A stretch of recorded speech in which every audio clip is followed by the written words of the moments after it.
Everyone, welcome back to my YouTube channel. And आज की video में हम लोग कवर करने वाले हैं pollen pistil interaction topic. Pollen pistil interaction. Pollination does not guarantee that the transfer of right type of pollen, compatible pollen of the same species as the stigma। क्या कि पॉलिनेशन ये चीज़ guarantee नहीं करता कि जो स्टिग्मा पर जो pollen जाकर के गिर रहा है, जो पॉलन जाकर के इस स्टिग्मा पर गिर रहा है, तो क्या वो एक राइट टाइप का है, मतलब कंपैटिबल है जिससे वो पॉलन ट्यूब बनाए, या फिर वो इनकम्पैटिबल है मतलब रॉन्ग टाइप का है। अगर वो रॉन्ग टाइप का है तो वो रिजेक्ट हो जाएगा, राइट टाइप का है तो वो पॉलन ट्यूब की जर्मिनेशन करवा लेगा। Often pollen of wrong type either from other species or from the same plant if it is self incompatible, same plant से है और अगर नहीं लिया पॉलन को एक्सेप्ट नहीं किया तो वो सेल्फ इनकम्पैटिबल कंडीशन है। ये हम पढ़ चुके हैं आउटब्रीडिंग में ऑलरेडी, ठीक है। Also land on the stigma, तो वो रॉन्ग टाइप के हो गए। The pistil has the ability, pistil के पास एबिलिटी। अब हमें ये पता कैसे चलेगा कौन एक्सेप्ट कर रहा है इसको, कौन रिजेक्ट कर रहा है इसको। तो पिस्टिल के पास has the ability to recognize the pollen whether it is of right type। Recognise किया जा सकता है पिस्टल के जरिए कि हमने जो पॉलन हमें मिला है आकर के वो राइट टाइप का है या रॉन्ग टाइप का है। वो कैसे? If it is of right type then pistil उसको एक्सेप्ट करेगा और प्रमोट कर देगा इसके पोस्ट पॉलिनेशन इवेंट्स, पॉलिनेशन के बाद के जो भी इवेंट्स हैं उनको क्या कर देगा, वो leads to the fertilisation and finally fertilisation हो जाएगा। अगर पॉलन रॉन्ग टाइप का है तो पिस्टिल उसको रिजेक्ट कर देगा बाय प्रिवेंटिंग पॉलन के जर्मिनेशन को, पॉलन के जर्मिनेशन को ही रोक देगा ऑन द स्टिग्मा और the pollen tube growth in the style. The ability of the pistil to recognise, इस एबिलिटी को, पिस्टिल को की एबिलिटी को to recognise the pollen followed by its acceptance और rejectance is a result of continuous dialogue between pollen grain and the pistil. Ability होती है pistil के पास कि वो पॉलन को एक्सेप्ट कर सके और रिजेक्ट कर सके। वो किस तरीके से होता है? कॉन्टिन्यूअस डायलॉग से होता है। As we know pollen pistil interaction जो है एक डायनेमिक प्रोसेस है, मतलब एक डायनेमिक प्रोसेस मतलब मोशन वाला प्रोसेस है पूरा। ऊपर से पॉलन ट्यूब का फॉर्मेशन होगा, पॉलन ट्यूब की एंट्री होगी, तो वो सारी चीज़ें हैं, तो डायनेमिक प्रोसेस है ये। This dialogue is mediated by, ये जो था कॉन्टिन्यूअस डायलॉग, ये जो डायलॉग है ये किसके ज़रिए मीडिएटेड होता है? केमिकल कंपोनेंट्स होते हैं और the pollen interacting with those of the pistil. It is only in recent years that botanists have been able to identify some of the pollen and pistil components and the interactions leading to the recognition followed by acceptance or rejectance। तो ये वही है कि chemically क्या चीज़ें रहती हैं, chemically चीज़ें चलती हैं फॉर द एक्सेप्टेंस और rejectance of the pollen. As mentioned earlier, जो कंपैटिबल पॉलिनेशन है, the pollen grain germinate on the stigma to produce pollen tube through one of the germ pores. Germ pores किसे कह रहे थे? Exine, जहाँ पर exine की लेयर ये होती है पॉलन में, तो जहाँ पे स्पोरोपोलिनिन एब्सेंट होगा उसको हम जर्म पोर बोल रहे थे।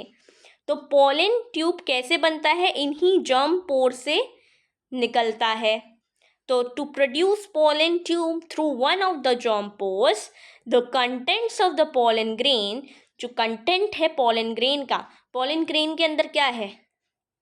अगर वो 60% वाला है, 2 सेल स्टेज में है, तो एक वेजिटेटिव सेल है और एक जनरेटिव है, जिसमें वेजिटेटिव कैसा होता है? लार्ज होता है, जनरेटिव स्मॉल होता है। तो वही अगर 60% है तो उसके अंदर क्या क्या चीज़ें हैं? वेजिटेटिव है और जनरेटिव है। तो जो कंटेंट है पॉलन ग्रेन का वो भी मूव कर जाता है into the pollen tube. Pollen tube grows through the tissues of the stigma. कह रहे हैं जो पॉलन ट्यूब है वो कैसे ग्रो करेगा, स्टिग्मा के अंदर होते हैं टिश्यूज, स्टिग्मा के अंदर होते हैं टिश्यूज, उन टिश्यूज के जरिए वो करता है। And style and reaches the ovary, style के अंदर जो ट्रांसमिशन टिश्यूज होते हैं उसके ज़रिए ग्रो करता है। ओवरी के अंदर ऑब्टूरेटर टिश्यूज होते हैं उसके ज़रिए वो ग्रोथ करता है। You would recall that in some plants pollen grains are shed at 2 cell stage, मतलब वेजिटेटिव एंड जनरेटिव सेल उसके अंदर होगा।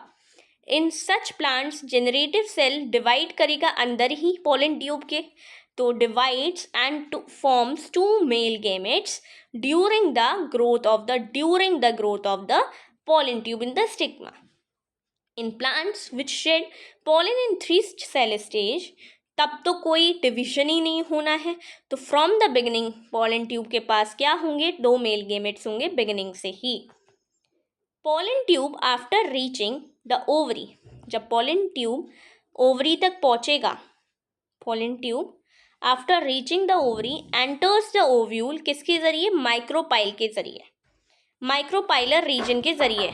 माइक्रोपाइलर रीजन से, माइक्रोपाइल ये था, माइक्रोपाइलर रीजन से ये पॉलन ट्यूब एंटर करेगा इसके अंदर, तो किसके ज़रिए, सिनर्जिट्स थे, हमने देखा था यहाँ सिनर्जिट्स होते हैं, एक एग सेल होता है, तो एक सिनर्जिट के अंदर घुस जाएगा। Then enters one of the synergid, किसके ज़रिए, फिलीफॉर्म एपेरेटस के ज़रिए।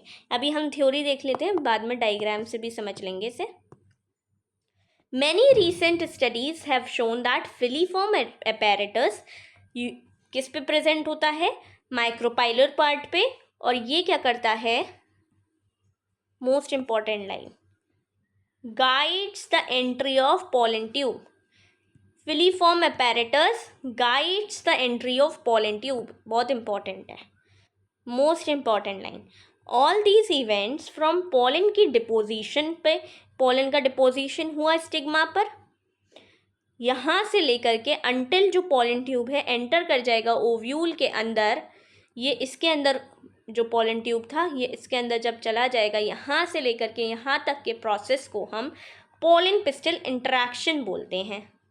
As pointed out earlier, pollen pistil interaction एक डायनेमिक प्रोसेस है इन्वॉल्विंग पॉलन का पहले रिकॉग्निशन होगा, फिर प्रमोशन होगा, और या तो फिर इनहिबिशन होगा। The knowledge gained in this area would help the plant breeder in manipulating pollen pistil interaction even in incompatible pollination. यहाँ पर हम आर्टिफिशियल हाइब्रिडाइजेशन पढ़ते हैं। इसके बाद यू कैन ईजी, यहाँ पर दे रखा है इन विट्रो फर्टिलाइजेशन कैसे होता है। इन विट्रो हम क्या करते हैं, एक स्लाइड लेते हैं, यहाँ पे इतना जो पोर्शन है वो हम एक स्लाइड से समझते हैं।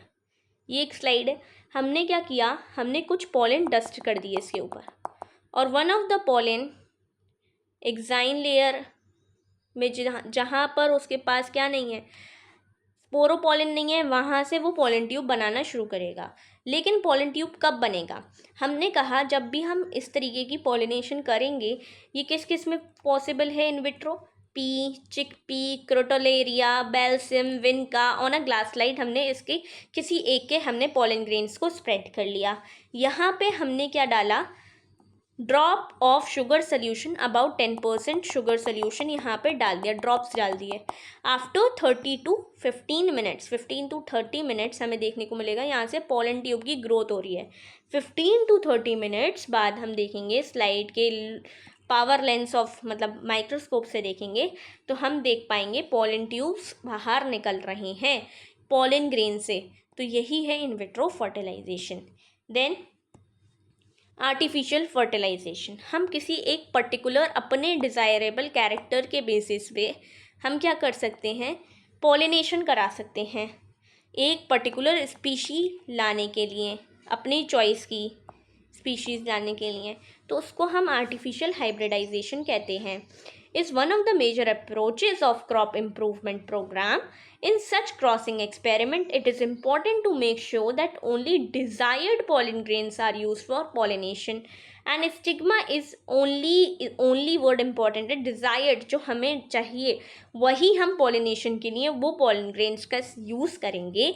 Stigma is protected from contamination from unwanted pollen. किस तरीके से, वो पूरा प्रोसेस यहाँ दे रखा है.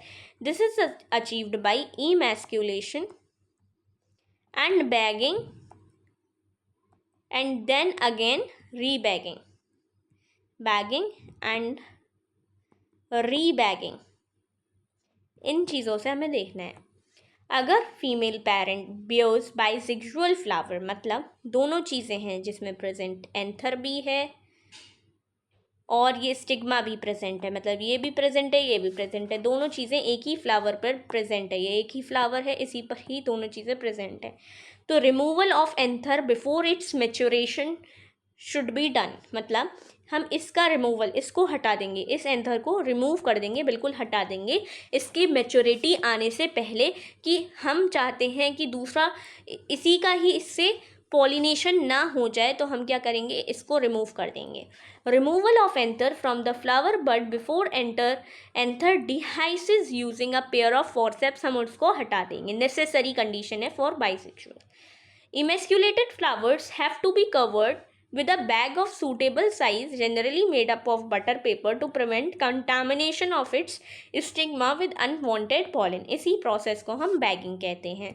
बैगिंग किसे कहेंगे? अब स्टिग्मा पे कोई और सा पॉलन जो हमें नहीं चाहिए, किसी भी इंसेक्ट के ज़रिए या किसी भी विंड के ज़रिए अगर वो पॉलन यहाँ आकर के गिर गया तो वो हमारे नो यूज़ का हो जाएगा. दैट्स वाई हमें अगर डिज़ायर्ड पॉलन डालना है तो उसको हम पहले बैग कर देंगे, बैगिंग कर देंगे. Bagging is done using a butter paper usually.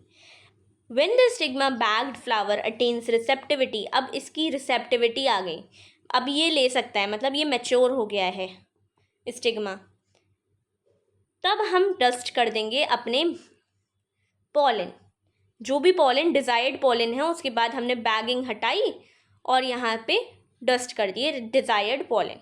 Desired pollen dust करने के बाद उसको रीबैग्ड कर दो, क्योंकि कोई और सा आ करके जर्मिनेट ना करने लगी, तो रीबैग कर दिया. And fruits are allowed to develop. Are unisexual, अगर यूनिसेक्सुअल है मतलब सिर्फ या तो स्टिग्मा है, मतलब या तो मेल है सिर्फ, तो फिर क्या है, तो ज़रूरत नहीं है इमैस्कुलेशन की. There is no need for emasculation. The female flower buds are bagged before the flowers open. Bagging करनी ज़रूरी है एंड रिसेप्टिविटी आने के बाद, उस पे पॉलन छिड़कने के बाद रीबैगिंग भी ज़रूरी है. ठीक है, इसके बाद हमें एक डायग्राम इसका देखना था. ये वाला डायग्राम हम देख लेते हैं. ये सेंट्रल सेल है, प्लाज्मा मेम्ब्रेन पूरी कवर्ड करती है, सिनर्जिड है, एक एग अपैरेटस है, फिलीफॉर्म अपैरेटस जिसकी हम बात कर रहे थे, that guides the entry of pollen tube. इसके ज़रिए इसके कंपोनेंट्स इधर इसके अंदर चले जाते हैं.